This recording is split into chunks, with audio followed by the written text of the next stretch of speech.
প্রকৃতি যেন তার রুদ্রমূর্তি ধারণ করেছে ভারতের ওপর। বিশ্বজুড়ে দিন দিন বেড়ে চলেছে তাপমাত্রা, আর এই উষ্ণায়নের হাত থেকে বাঁচতে পারেনি ভারতও। গত কয়েক বছর ধরে গ্রীষ্মের তীব্রতা বাড়ছে, কিন্তু 2026 সালের এপ্রিল মাস যেন আগের সব রেকর্ডকে ছাড়িয়ে যাচ্ছে।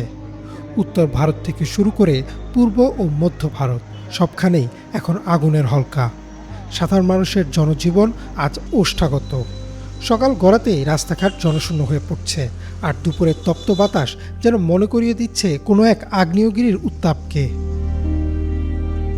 আবহাওয়াবিদদের মতে এবারে তাপপ্রবাহ বা হিটওয়েভ শুরু হয়েছে এপ্রিলের মাঝামাঝি সময় থেকেই।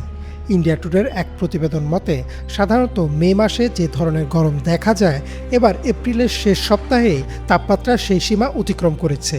কিন্তু প্রশ্ন জাগতে পারে, বিজ্ঞানের ভাষায় এই হিটওয়েভ আসলে কী?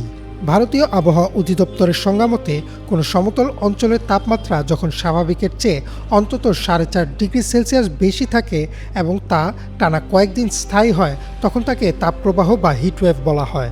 আর এই তাপমাত্রা যখন স্বাভাবিকের চেয়ে 6.5 ডিগ্রি সেলসিয়াস বা তার বেশি বেড়ে যায়, তখন তাকে ঘোষণা করা হয় তীব্র তাপপ্রবাহ হিসেবে। ভারতে এবারে তাপপ্রবাহ নিয়ে আলোচনার প্রধান কারণ হলো এর ব্যাপ্তি এবং তীব্রতা। নিউ ইন্ডিয়ান এক্সপ্রেসের খবর অনুযায়ী বিশ্বের 100টি উষ্ণতম শহরের তালিকায় 98টি এখন ভারতের দখলে। রাজধানী দিল্লি থেকে শুরু করে রাজস্থান, উত্তরপ্রদেশ আর ওড়িশার দিনের তাপমাত্রা এখন 42 থেকে 46 ডিগ্রি সেলসিয়াসের মধ্যে ওঠানামা করছে। ওড়িশার বালাঙ্গীরে তাপমাত্রা 44 ডিগ্রি ছাড়িয়েছে বলে জানিয়েছে স্থানীয় আবহাওয়া অফিস। এই ভয়ঙ্কর গরমের কারণে মানুষ তো বটেই, পশু পাখিরাও চরম সংকটে পড়েছে। রয়টার্সের প্রতিবেদন অনুযায়ী উত্তরপ্রদেশের কানপুর চিড়িয়াখানায় বাঘ ও গন্ডারদের বাঁচাতে দিনরাত চালানো হচ্ছে ওয়াটার স্প্রিংকলার বা কুলার। প্রাণীদের খাঁচার ওপর দেয়া হচ্ছে খড়ের বিশেষ আচ্ছাদন, যাতে রোদের তাপ সরাসরি গায়ে না লাগে। দেশটির সাধারণ মানুষের জীবনযাত্রা এখন থমকে গেছে। রাস্তাঘাটে রিক্সা চালকরা ব্রিজের নিচে আশ্রয় নিচ্ছেন, আর পথচারীরা ছাতা বা ভেজা কাপড় মাথায় দিয়ে কোনো মতে গন্তব্যে পৌঁছানোর চেষ্টা করছেন। উত্তরপ্রদেশের মুরাদাবাদ ও গোরক্ষপুরের হাসপাতালগুলোতে আশঙ্কাজনক হারে বাড়ছে রোগীর সংখ্যা। বিশেষ করে শিশুরা হিটস্ট্রোক ও ডিহাইড্রেশনে আক্রান্ত হচ্ছে। পরিস্থিতি মোকাবেলায় দিল্লির কিছু স্কুল চালু করেছে ওয়াটার বেল পদ্ধতি, অর্থাৎ প্রতি 35 মিনিট পর পর ঘণ্টা বাজিয়ে শিক্ষার্থীদের পানি পান করতে বাধ্য করা হচ্ছে, যাতে গরমে কেউ অসুস্থ হয়ে না পড়ে।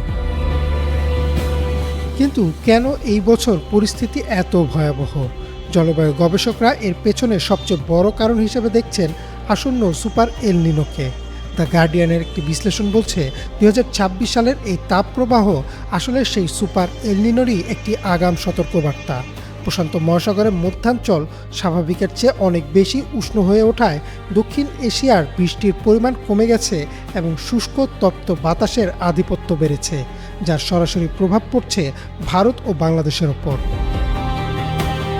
প্রকৃতির এই চরম রূপের সঙ্গে যখন মানুষের গাছ কাটার প্রবণতা যুক্ত হয়, তখন সংকট আরও ঘনীভূত হয়। ভোপালের স্থানীয় বাসিন্দাদের মতে নগরায়নের দোহাই দিয়ে ব্যাপক হারে গাছ কেটে ফেলায় শহরের তাপমাত্রা এখন নিয়ন্ত্রণের বাইরে চলে গেছে। একদিকে পানির সংকট, অন্যদিকে বিদ্যুতের ক্রমবর্ধমান চাহিদা, সব মিলিয়ে এক অস্থির সময় পার করছে ভারত। বিশেষজ্ঞরা সতর্ক করেছেন, যদি এখনই কার্বন নিঃসরণ কমানো বা বৃক্ষরোপণে জোর দেওয়া না হয়, তবে সামনের মাসগুলোতে তাপমাত্রা 50 ডিগ্রি সেলসিয়াসের মাইলফলক স্পর্শ করলেও অবাক হওয়ার কিছু থাকবে না। ইমরান মাহমুদ, বাংলা ভিশন।